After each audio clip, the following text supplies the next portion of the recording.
Live Code épisode 497. Comment offrir de la bonne critique de façon constructive? Bienvenue à Live Code, le podcast par excellence pour les gens qui refusent le statu quo et qui aspirent à une vie extraordinaire à tous les niveaux. À chaque épisode, je vous présente une personne inspirante, un concept, un rituel ou une stratégie pour vous aider à créer, exécuter et à réaliser votre propre définition d'une vie exceptionnelle selon vos valeurs et votre propre code.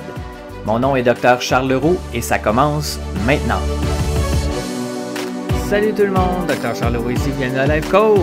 Merci pour votre temps, merci pour votre présence, merci pour votre écoute et merci pour votre énergie. Et comme toujours, je vous invite à vous abonner dès maintenant au podcast afin de ne manquer aucun autre épisode, que ce soit sur Apple Podcast, Google Podcast, Stitcher, Podbean ou encore sur Spotify. Et je voulais prendre quelques minutes pour vous remercier parce que la semaine dernière, le nombre d'écoutes du podcast Live Code a littéralement explosé.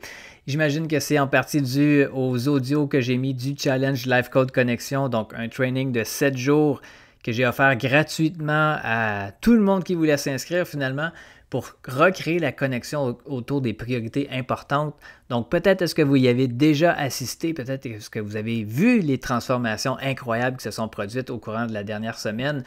Et si ce n'est pas le cas, eh bien tous les audios sont disponibles, donc les 7 derniers épisodes précédant celui-ci sont disponibles sur le podcast Live Code, donc jour 1, 2, 3, 4, 5, 6, 7. Je vous invite fortement à en prendre connaissance parce que c'est de la bombe, mes amis. J'ai tellement reçu des commentaires intéressants, constructifs, inspirants, émouvants même, sur toutes les prises de conscience, les transformations déjà qui se sont produites. C'est vraiment incroyable. Donc, je vais vous laisser prendre le temps de regarder, d'écouter plutôt ces audios-là et de me donner votre feedback. Je n'hésitez pas, vous pouvez me rejoindre sur Facebook ou Instagram, @Dr. Charles Leroux. Et le sujet auquel que je voulais aborder finalement aujourd'hui avec vous, c'est dans le cadre d'un coaching one-on-one que j'ai avec une de mes clientes. C'est une personne qui me racontait avoir peut-être quelques difficultés ou quelques défis à offrir de la critique de façon constructive. Je ne sais pas si ça vous est déjà arrivé, vous, de vous retrouver en position où vous deviez adresser une situation particulière, que ce soit à un collègue de travail ou même peut-être à votre partenaire amoureux, d'offrir une critique, mais de façon constructive. Ça prend beaucoup de doigté parce que l'autre personne, évidemment, peut peut-être être sur la défensive, elle peut peut-être réagir et on ne veut certainement pas créer plus de conflits, mais parfois, il y a certaines choses qui doivent être absolument adressées. Donc aujourd'hui, je vais vous partager 9 aspects ou 9 trucs qui sont vraiment importants à considérer quand vient le temps d'offrir de la critique à quelqu'un, pour que ça soit fait de façon constructive et proactive. Le premier aspect qui est important à considérer, c'est vraiment d'évaluer et de communiquer avec précision et pas nécessairement avec gentillesse. Autrement dit, si la personne a fait quelque chose qu'elle n'aurait pas dû faire, eh bien, il n'y a pas 36 000 façons de l'adresser. Il faut dire les choses précisément, de dire les choses telles qu'elles le sont. Et parfois, ça implique qu'il faut être un peu plus direct sans nécessairement chercher à automatiquement être gentil. Être vrai, être intègre, être sincère, être honnête, dans des situations comme ça, ça prévaut sur le fait de vouloir être gentil, de vouloir protéger l'autre personne. Le deuxième aspect à considérer, évidemment, c'est toujours de vouloir rester empathique malgré ce que vous avez à dire et d'aider l'autre personne à travers l'inconfort qui vient avec le fait de converser sur des sujets inconfortables, d'aider la personne à mieux comprendre la situation, d'être en contact avec ce qui aurait pu être mieux fait. Rester empathique parce qu'en fait, on peut partir avec la prémisse que chaque personne fait de son mieux en fonction de son état de conscience, en fonction de ses connaissances, de ses compétences, mais il y a toujours place à amélioration parfois. Et lorsqu'une personne a fait quelque chose qu'elle n'aurait pas dû faire ou dire quelque chose qu'elle n'aurait pas dû dire, eh bien oui, on peut arriver avec, une certaine empathie, mais c'est d'aider l'autre personne à voir ce qui s'est passé. Voici ce qui s'est passé, voici ce que ça a eu comme conséquence, voici ce que je te suggère de faire parce que je crois que de cette façon-là, ça pourrait donner des meilleurs résultats. Qu'est-ce que tu en penses?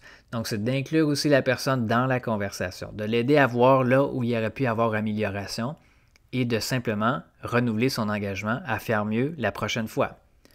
Le troisième aspect pour offrir de la critique de façon constructive, c'est que vous puissiez vous-même reconnaître que même si les gens préfèrent les compliments, eh bien la critique constructive et précise reste souvent ce qui est le plus utile pour faire avancer les choses. Évidemment, tout le monde recherche la validation, tout le monde aime ça se faire dire qu'on est beau, on est bon, on est gentil, on est compétent, etc. Mais peu de gens prennent le temps d'offrir de la critique quand c'est le temps de l'offrir de façon constructive. C'est là qu'on reconnaît les vrais leaders versus les gens qui essaient tout simplement de se faufiler et qui ont peut-être une certaine peur de ne pas être aimés ou d'être rejetés ou d'être critiqués ou quoi que ce soit. Mais c'est de reconnaître que vous ne rendez pas service à cette personne-là si vous ne lui dites pas les vraies choses au moment où ça doit être dit. Donc évidemment, même si les gens préfèrent les compliments, il ne faut pas s'empêcher de donner une critique constructive quand c'est le temps de le faire parce que c'est vraiment ce qui va permettre de faire avancer les choses. Le quatrième aspect, c'est de ne pas se soucier de vouloir bien paraître à tout prix, mais plutôt se soucier d'atteindre le but visé. Le but visé, c'est quoi? C'est une meilleure communication. C'est un meilleur sens des responsabilisations. Des procédés qui sont plus efficaces. C'est écouter les consignes quand elles sont dites de façon à ce écouter les consignes lorsqu'on croit qu'elles ont été clairement mentionnées. Et de se soucier de l'autre en voulant comprendre quelles ont été les raisons pourquoi une telle personne a agi ou fait les choses d'une certaine façon. Comme je l'ai mentionné plus tôt, il n'y a pas 36 000 façons de dire certaines choses lorsqu'elles doivent être dites. Souciez-vous plutôt du but visé de cette critique-là, de cette conversation-là, et qui est d'améliorer la relation, d'améliorer les mises en action finalement. Le cinquième aspect, c'est assurez-vous d'avoir un haut niveau de standard et d'intégrité envers vous-même. Et de cette façon-là, montrez l'exemple aux autres en les inspirant à ce qu'ils puissent faire et être la même chose envers eux-mêmes et envers les autres. En fait, votre vie, vos façons de faire, vos façons d'être, votre histoire, vos façons de parler, d'être, d'agir, tout ça pour les autres, c'est soit un exemple à suivre ou soit un avertissement de ce que l'on ne veut pas reproduire dans sa propre vie. Donc, assurez-vous que si vous demandez quelque chose à quelqu'un, que vous demandez une communication claire, que vous demandez l'honnêteté, la franchise, l'intégrité, assurez-vous d'avoir ça pour vous-même aussi. Si vous voulez mériter le respect des autres, assurez-vous d'avoir des hauts standards de vie, d'intégrité envers vous-même, en premier lieu. Le sixième aspect maintenant pour offrir de la bonne critique de façon constructive, c'est vraiment d'apprendre à connaître les gens qui vous entourent, d'être intéressé à eux et aidez-les par le fait même à en apprendre plus sur vous-même, à ce qu'ils puissent s'intéresser à vous. De cette façon-là, en vous connaissant mieux vous-même, un envers les autres, la communication va être plus facile quand ça va être le temps d'adresser des choses qui peuvent être un peu plus inconfortables. Et la meilleure façon de connaître les autres, c'est vraiment à travers des conversations ouvertes, des conversations franches sur tous les sujets, y compris sur les erreurs ou les causes de ces erreurs-là et comment est-ce qu'on peut faire pour mieux les réparer, ces erreurs-là, ou comment est-ce qu'on peut faire pour continuer à s'améliorer. Évidemment, là, j'entends déjà des gens qui me disent à l'oreille, virtuellement, « Oui, mais tu ne comprends pas, Dr. Charles, telle ou telle personne, il n'y a rien à faire avec elle. » Eh bien, quand une personne est en résistance, c'est peut-être une personne qui a été blessée, c'est peut-être une personne qui a eu des peurs, peut-être une personne qui a une certaine histoire que vous ne connaissez pas. Et donc, en apprenant à vouloir prendre le temps finalement d'en apprendre plus sur les gens, ça va peut-être mieux vous aider à comprendre pourquoi telle ou telle personne réagit d'une certaine façon. N'abandonnez jamais l'espoir qu'une relation puisse s'améliorer. Sauf si vous avez l'impression que vous avez tout essayé et que l'autre personne est littéralement de mauvaise foi, parce qu'évidemment, il faut être deux pour danser, il faut être deux pour jouer au tennis, et bien donc, à un moment donné, s'il y a une personne qui refuse carrément de jouer le jeu, eh bien là, au moins, vous allez pouvoir vous dire que vous avez tenté le mieux que vous pouviez. Mais avant d'abandonner, essayez au moins d'apprendre à en connaître davantage sur les gens. Ça peut faire une très grande différence. Le 7e aspect maintenant, c'est autant de mettre les compliments que les critiques en perspective. D'aider l'autre personne à voir les compliments et les critiques en perspective. Dans bien des cas, les gens vont recevoir les compliments et ça va les rendre complètement euphoriques ou en tout cas, ça va leur faire vraiment plaisir. Et au contraire, les critiques, ça peut les anéantir complètement.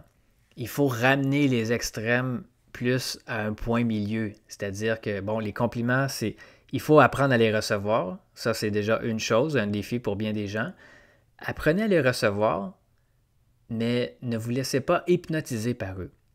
Et les critiques, c'est la même chose. Apprenez à les accueillir, à les recevoir, mais ne vous laissez pas distraire en vous définissant que par les critiques. Vous ne devriez jamais vous définir autant par les compliments des autres que par les critiques des autres, parce que justement, par définition, ça vient des autres. Ça n'a souvent rien à voir avec vous, ça a rapport avec leur perception, leur valeur ou leur filtre qui partent d'eux finalement. Et c'est d'aider à faire comprendre ça aussi aux autres. Une critique, ce n'est pas une critique envers la personne, c'est une critique envers une façon de faire qui aurait pu être améliorée. Donc, c'est voir ça de façon positive et constructive. Tout est dans la forme finalement. Et le 8e aspect, c'est de reconnaître que parfois, ce qu'on appelle l'expression tough love, l'amour dur, le tough love, c'est à la fois peut-être le plus difficile et le plus important amour à donner parce que c'est rarement bien vu et rarement bien reçu. Encore une fois, c'est une question de tact. Quand vous arrivez pour donner une critique constructive, dans quel état émotionnel est-ce que vous êtes? Quelle est votre intention en voulant passer cette critique-là de façon constructive? Si votre intention est claire, si votre intention est pure, si votre intention elle est noble, si vous savez que ça n'a rien à voir par rapport à la personne, mais plutôt à ce qui a été dit ou ce qui a été fait, eh bien, c'est d'aider peut-être l'autre personne à mieux recevoir ce que vous voulez lui envoyer, mais justement, parfois, c'est d'être un peu plus direct. Et c'est ce qui va faire avancer les choses, comme je l'ai mentionné plus tôt. Et le 9e aspect, qui revient peut-être à regrouper tout ce que j'ai mentionné tout à l'heure, le 9e aspect pour offrir la critique constructive, qui va faire avancer les choses, c'est vraiment de se soucier vraiment plus de ce que vous avez à dire, du message, et non pas du glaçage. Autrement dit, vous auriez bien beau emballer un beau cadeau avec le plus bel emballage du monde, mais le cadeau, ça reste quand même que c'est la critique. Donc, vous devriez amener directement le point, mais encore une fois avec un tact, avec une précision, avec un doigté, et ça, c'est un art qui se développe. Si vous êtes en position de leadership, que vous avez à prendre des décisions qui vont avoir des impacts sur des collègues de travail, au même titre avec votre famille, avec vos amis, même chose, vous avez à prendre des décisions qui vont peut-être faire réagir certaines personnes. Eh bien, c'est quand même de vous montrer vrai, vous montrer authentique, vous montrer honnête et ne pas tenter d'enrober les choses à ne plus finir pour diluer complètement votre message. Parce qu'au final, tout ce qu'on veut, c'est qu'on puisse s'harmoniser ou s'élever ou améliorer les choses, vivre de façon plus alignée ou que notre entreprise puisse fonctionner de façon plus alignée. Donc, différents aspects que je vous ai partagés. J'espère que vous allez prendre des notes là-dessus. J'espère que ça va vous inspirer la prochaine fois que vous allez avoir à offrir de la critique et peut-être même aussi la prochaine fois que quelqu'un va venir vous faire une critique. De ne pas le prendre personnel, de prendre ça en perspective par rapport à qui vous êtes vous-même. Restez toujours dans l'optique de vouloir être en croissance, de vous améliorer, de contribuer de façon positive et de cette façon-là, vous allez vous éviter bien des ennuis. Si vous avez des commentaires par rapport à l'épisode d'aujourd'hui, si vous avez des réflexions, des prises de conscience ou quoi que ce soit, gênez-vous pas pour venir me les partager sur Facebook ou sur Instagram, encore une fois, @Dr Charles Leroux. Et sur ce, mes amis, je vous souhaite de passer une excellente journée et nous, on se reparle très bientôt. C'est tout pour l'épisode d'aujourd'hui. Merci énormément pour votre écoute. Pour en savoir un peu plus sur ma philosophie, mon Life Code 24/7, je vous invite à consulter le site internet charlesleroux.ca.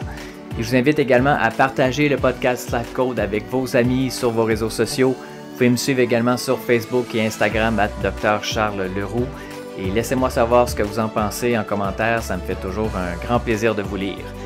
Et finalement, assurez-vous de vous abonner au podcast Life Coach pour ne manquer aucun autre épisode sur iTunes et vous me rendriez un immense service si vous vouliez m'aider dans ma mission de rejoindre le plus grand nombre de personnes possible, soit en mettant une review ou en laissant un avis sur iTunes et partager le podcast pour que le plus grand nombre de personnes possible puissent exécuter leur code de vie, créer un impact massif et changer le monde pour le mieux.